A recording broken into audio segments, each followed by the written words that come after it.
جمیلہ جب در نایاب کو بتاتی ہے کہ سب گھر والے کہیں باہر گئے ہیں، اگر آپ چاہیں تو حیدر سے آ کے مل سکتی ہیں، تو در نایاب کی خوشی کا کوئی ٹھکانہ نہیں ہوتا، کیونکہ وہ تو اتنے دن سے اپنے بیٹے کے لیے تڑپ رہی تھی۔ جب وہ یہ بات دادی کو بتاتی ہے تو دادی کچھ پریشان ہو جاتی ہیں کہ نایاب ایسا نہ ہو حیدر سے ملنے کے لیے جاؤ اور پھر کسی مشکل میں پھنس جاؤ۔ تو در نایاب کہتی ہے کہ دادی پلیز مجھے ایک دفعہ حیدر کو دیکھ لینے دیں، اگر اسے ایک نظر دیکھ لینے کے بعد میں کسی مشکل میں پھنس بھی جاتی ہوں تو مجھے کوئی پرواہ نہیں ہے۔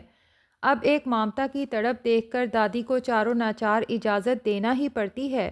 اور در نایاب جب وہاں پہنچتی ہے تو جمیلہ اسے سیدھا حیدر کے پاس لے جاتی ہے۔ اب چونکہ تانیہ نے تو جمیلہ کو ساری بات پہلے ہی سمجھا دی تھی، تو جمیلہ در نایاب سے کہتی ہے کہ اگر آپ حیدر کو یہاں سے لے جانا چاہتی ہیں تو لے جائیں۔ در نایاب کہتی ہے کہ جمیلہ کہیں تم اس وجہ سے پھنس نہ جاؤ، جبکہ جمیلہ کہتی ہے اس کی فکر نہ کریں، میں کوئی نہ کوئی جھوٹ بول دوں گی۔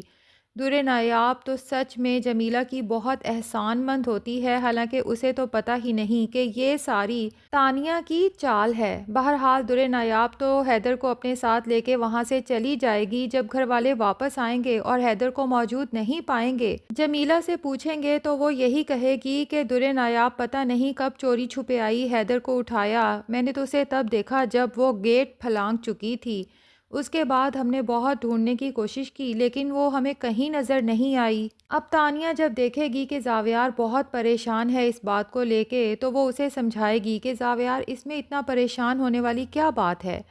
ویسے بھی حیدر کافی دن سے کافی ڈسٹرب تھا، اچھا ہے کہ وہ اپنی ماں کے پاس ہے، حیدر یہاں رہے یا وہاں رہے گا تو آپ کا ہی بیٹا، تو اچھا نہیں ہے کہ فی الحال وہ بہت چھوٹا ہے تو اپنی ماں کے پاس ہی رہے، جب ذرا بڑا ہوگا اور سمجھدار ہوگا تو ہم اسے واپس لے آئیں گے۔ اصل میں تانیہ تو چاہتی ہی یہی ہے کہ وہ زاویار کو مکمل طور پہ حاصل کر سکے، اس سے تو یہ برداشت ہی نہیں ہوتا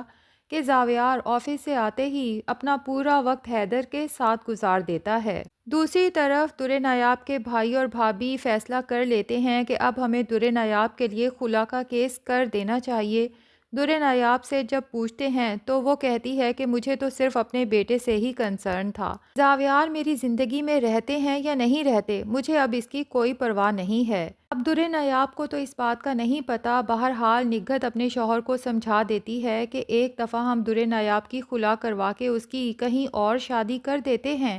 تو محلے والوں کی زبانیں بھی اس طرح بند ہو جائیں گی۔ نعیم کو یہ فکر تو تھی کہ اتنی بدنامی کے بعد میری بہن کے ساتھ آخر کون شادی کرے گا، جس پہ نگہت اس کا بھی آسان حل بتا دیتی ہے کہ در نایاب اور جنید جب ایک دوسرے کو پسند کرتے ہیں اور جنید اپنی بیوی کو طلاق دے چکا ہے تو در نایاب بھی خلا کے بعد جنید سے ہی شادی کر سکتی ہے۔ اب دونوں ایک دوسرے کے ساتھ بدنام تو ہو ہی چکے ہیں، اگر ان دونوں کا نکاح ہو جاتا ہے تو لوگوں کی زبانیں بند کروانا ہمارے لیے آسان ہو جائے گا۔ دوسری طرف زاویار تو یہ فیصلہ کر چکا تھا کہ وہ در نایاب کو کبھی طلاق نہیں دے گا، کیونکہ اسے یہی لگتا ہے کہ جیسے ہی وہ در نایاب کو طلاق دیتا ہے تو جنید اور در نایاب کی زندگی تو بہت آسان ہو جائے گی، جبکہ زاویار ان دونوں کو ایک ساتھ اور خوش کبھی بھی نہیں دیکھ سکتا۔ لیکن زاویار کو کیا پتا کہ تانیہ ایسی آگ لگا چکی ہے کہ اب زاویار چاہ کے بھی اس رشتے کو نہیں بچا سکتا۔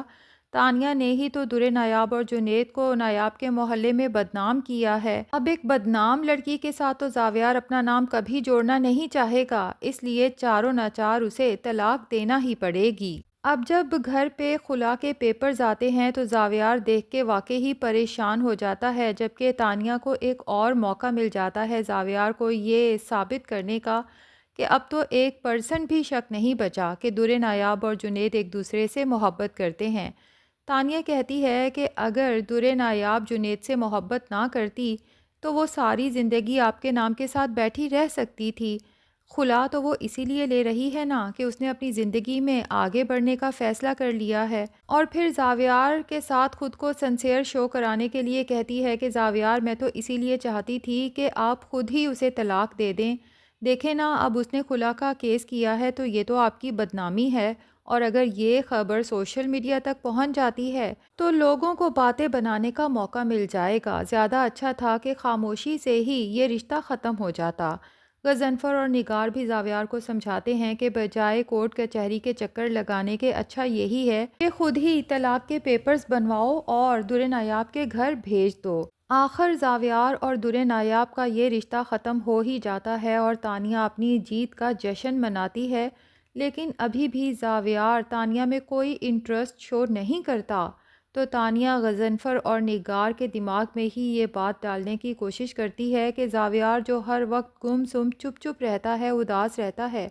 اسے اپنی زندگی میں آگے بڑھنے کا فیصلہ کرنا چاہیے، اور ساتھ ہی انہیں یہ بھی بتا دیتی ہے کہ میں بھی اب بالکل تنہا ہو کے رہ گئی ہوں۔ نگی آنٹی تو چاہتی ہیں کہ میں شادی کر لوں، لیکن ذرا خود سوچیں کہ مجھ سے کون شادی کرے گا؟ سب لوگوں کو اس بات پہ اعتراض تو ہوگا کہ جسے اپنے ہی خالہ زاد بیٹے نے طلاق دے دی، پتہ نہیں اس میں کیا کیا عیب ہوں گے۔ اب سب لوگوں کو سچائی بھی تو نہیں بتا سکتے کہ میرے شوہر کا اپنے ہی بڑے بھائی کی بیوی کے ساتھ چکر چل گیا تھا۔ تو اب غضنفر اور نگار زاویار کو دیکھ کر کافی پریشان رہتے ہیں۔ یوں ہی کچھ دن گزر جاتے ہیں تو غضنفر نگار سے کہتا ہے کہ اب زاویار کو زندگی میں آگے بڑھنے کے بارے میں سوچنا چاہیے، میں سوچ رہا ہوں کہ ہم اس کی شادی کر دیتے ہیں۔ نگار کہتی ہے کہ میں نے ایک دو دفعہ زاویار سے بات کرنے کی کوشش کی ہے، لیکن وہ یہ ٹاپک سننا بھی نہیں چاہتا، جس پہ غضنفر کہتا ہے کہ میں کون سا کہہ رہا ہوں، کل ہی اس کا نکاح کر دو۔ لیکن ہم دونوں کو چاہیے کہ آہستہ آہستہ اس کا مائنڈ میک اپ کرنے کی کوشش کریں، اور میں سوچ رہا ہوں کہ اس کی شادی ہم تانیہ سے ہی کر دیتے ہیں۔ تانیہ جو ونڈو سے ان دونوں کی باتیں سن رہی تھی، اس کے دل میں تو جیسے لڈو پھوٹنے لگتے ہیں کہ بالآخر اسے اس کی محبت ملنے والی ہے، جس کے لیے اس نے اتنے پاپڑ بیلے، حتیٰ کہ اس محبت پر اس نے اپنی ماں تک قربان کر دی۔ تو ناظرین، لگتا تو یہی ہے کہ اپنے ماں باپ کے کہنے میں آ کے زاویار تانیہ سے شادی تو کر لے گا،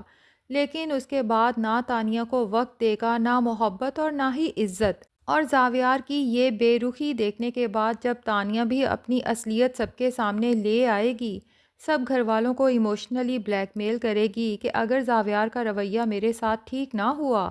تو میں سوشل میڈیا پہ آپ لوگوں کے گھر کی ایک ایک بات وائرل کر دوں گی۔ پھر جا کے نگار کو سمجھ آئے گی کہ اس نے تو آستین کا سانپ پال رکھا تھا، اس کا بیٹا بالکل ٹھیک کہتا تھا جنید کہ یہ تانیہ جو آپ کو نظر آتی ہے دراصل یہ ایسی نہیں ہے، اس نے اندر ہی اندر میرا جینا حرام کر رکھا ہے، اب ایسے ہی ہمارا جینا بھی تو حرام کر رہی ہے۔ اور زاویار بھی اپنے ماں باپ سے کہے گا کہ آپ کے کہنے میں آ کے میں نے اس لڑکی سے شادی تو کر لی، لیکن اب یہ میری برداشت سے باہر ہو چکی ہے۔ اور پھر زاویار کو یاد آئے گی اپنی بیوی در نایاب، جو زاویار کی خدمت کرتے، اس کی جی حضوری کرتے نہیں تھکتی تھی، اور زاویار نے اسے کیسے اپنی زندگی سے نکال باہر کیا۔ لیکن یہاں پر یہ بات سمجھ نہیں آتی کہ جنید کے پاس جب تانیہ اور اس کی ماں کی ویڈیو موجود ہے تو وہ اتنا وقت کیوں لے رہا ہے وہ ثبوت سب کے سامنے پیش کرنے میں؟ شاید وہ بھی اس ویڈیو کو تب زاویار کے سامنے پیش کرے گا جب زاویار کے سامنے تانیہ اور تانیہ کے سامنے زاویار کی ساری اصلیت آ جائے گی کہ میں تو ہمیشہ سے اس لڑکی کو جانتا تھا، لیکن میں چاہتا تھا ایک دفعہ آپ خود ہی اس کو اچھے سے جان لیں۔ تو ناظرین، کیا لگتا ہے، کیا در نایاب اور جنید کی شادی بھی ہو جائے گی یا نہیں؟ کمنٹ سیکشن میں اپنی رائے کا اظہار ضرور کریں، اور اگر ہمارے چینل پہ نئے ہیں تو پلیز چینل کو بھی سبسکرائب کر دیں۔